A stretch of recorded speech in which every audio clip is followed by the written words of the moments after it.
Kwa majina anajulikana kama Zachary Momanye Rioba, alias Mwalimu Esagasaga Musinto Rioba.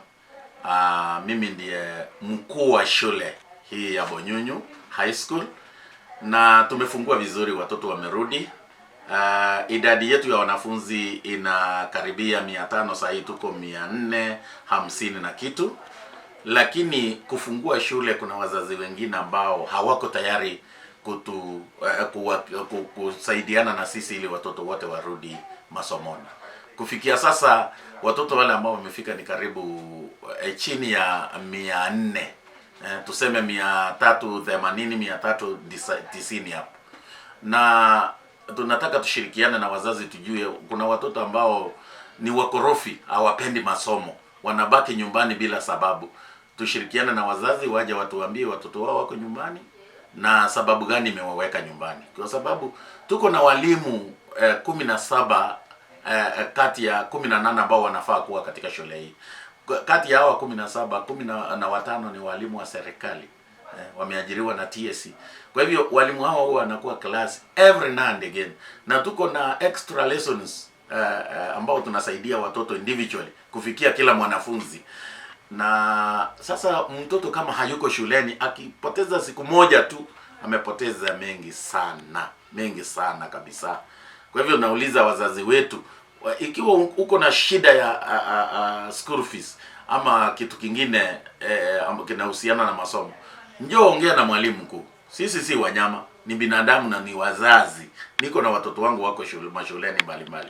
Kuja ongea na mimi, sema utalipa aje, ama ni nini, shida ya mtoto ni gani. Kwa mfano hapa katika shule hii tuko na pastor. Hii ni shule ya SDA. Tuko na pastor wetu anasimamia mambo ya spiritual matters.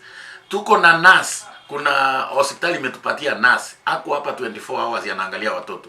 Tuko na matron, tuko na watchman, tuko na walimu, na ni shule ambayo inafanya vizuri na tunatarajia tushirikiane. Mimi nataka tushirikiane kwa pamoja. Kwa mfano, ikiwa serikali itatupatia pesa, kwa mfano turekebishe mambo machache kama girls dormitory haijamalizika, kuna classes hazijamalizika vizuri. Like now it is a mixed school. Hii ni shule ya mseto, lakini tuna shule ya wasichana upande huu wa chini, wanasomea kando kabisa, na wavulana wanasomea upande huu wa juu.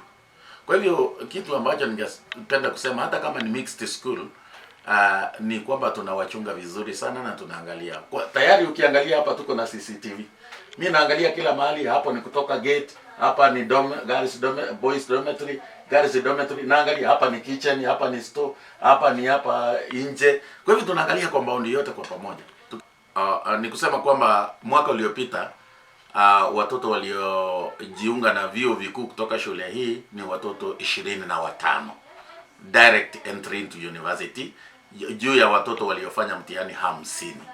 Na mwaka huu tuko na wanafunzi 71, na tunatarajia kwamba wanafunzi 45 vile tunavyoangalia na zaidi wanaweza kujiunga na vyuo vikuu mbalimbali na good colleges.